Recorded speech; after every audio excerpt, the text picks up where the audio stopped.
I asked my girlfriend to find a friend for entertainment, but everything went too far. My wife and I celebrated our 9th anniversary with 5.5 years of marriage.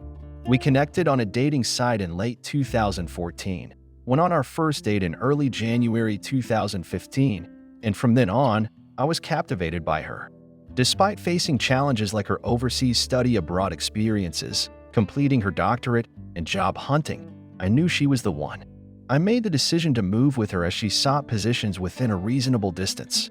Over the years, we relocated 3 times, but our hearts always longed for the vibrant college town we both cherished. After her father's passing, we were determined to return. Finally, she secured a job near our beloved town, and we found a wonderful home on the bike path.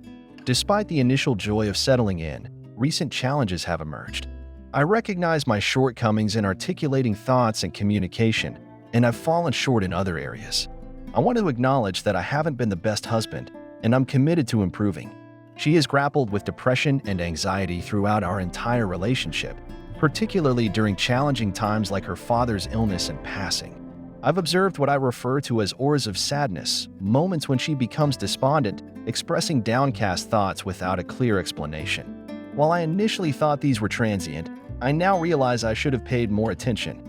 There were instances where her discontent with certain aspects of our relationship surfaced, and I sometimes misconstrued these concerns as part of those auras. At times, I felt defensive, interpreting them as accusations that everything wrong in our relationship was my fault. It's essential to note that this negativity wasn't an everyday occurrence. Our relationship was not defined solely by these arguments or pessimistic discussions. Many of our days were filled with joy, laughter, and shared activities in the town we loved. We collaborated on household tasks, adhered to a budget, and faced challenges as a united front. Despite her difficulty in forming close friendships outside her family, I encouraged her to connect with colleagues at work. Fortunately, she found a friend who shared her interests, like video games and hiking, and I was genuinely pleased for her. They even started playing games together during lunch breaks. We engaged in online gaming together, and I even invited him to join a Dungeons & Dragons campaign I was running.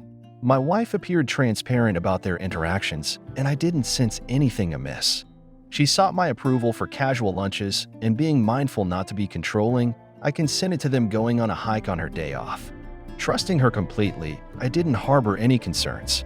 However, a turning point arose during her company Christmas social hour at a local bar. The event, exclusive to staff, meant I couldn't attend. Despite my disappointment, I waited for her return, expecting her around 1 a.m. due to the bar closing. The hours passed 2, 3 for a.m., and anxiety set in. She arrived at 5 a.m., explaining that she didn't feel fit to drive earlier, so she sobered up in her car, conversing with her friend. Despite the late hour, I accepted her explanation. During our Christmas party, she appeared distant and reserved, attributing it to fatigue from insufficient sleep. The following day, as she prepared for a 5-day road trip with her brother, I expressed discomfort about her spending excessive time with him and constant communication. She acknowledged my concerns with a simple "that's fair. I understand." As her behavior remained aloof upon her return, I questioned her, and tiredness was no longer an acceptable explanation. She promised to disclose the issue after Christmas, citing a desire not to spoil the holiday. This raised concerns, prompting me to convey that waiting until after Christmas was untenable given the perceived gravity of the situation. She candidly shared a list of valid grievances about my shortcomings and expressed that she had reached a breaking point, seeking a divorce.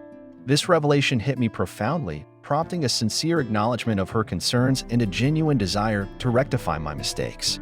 However, she dropped another bombshell. She had cheated on me during the night she was out until 5 a.m. with her friend, who, to my surprise, was also married, and earlier during a hike.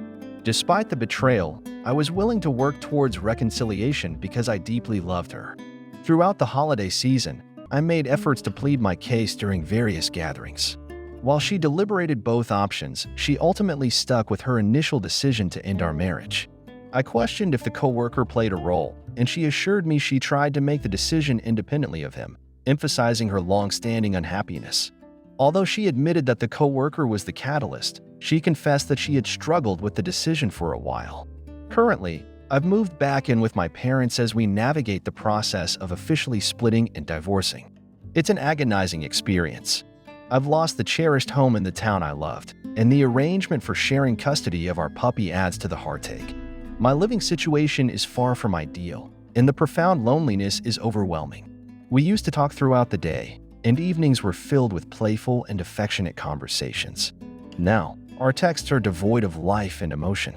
She was my support system in times of trouble, and losing that connection leaves a gaping void. The worst part is the silence, reminiscent of the night she was out until 5 a.m., stirring suspicions that he's with her. The fact that messages go unanswered amplifies the unease. We've only been apart for 5 nights, and the thought of him already being in my house with her is deeply painful.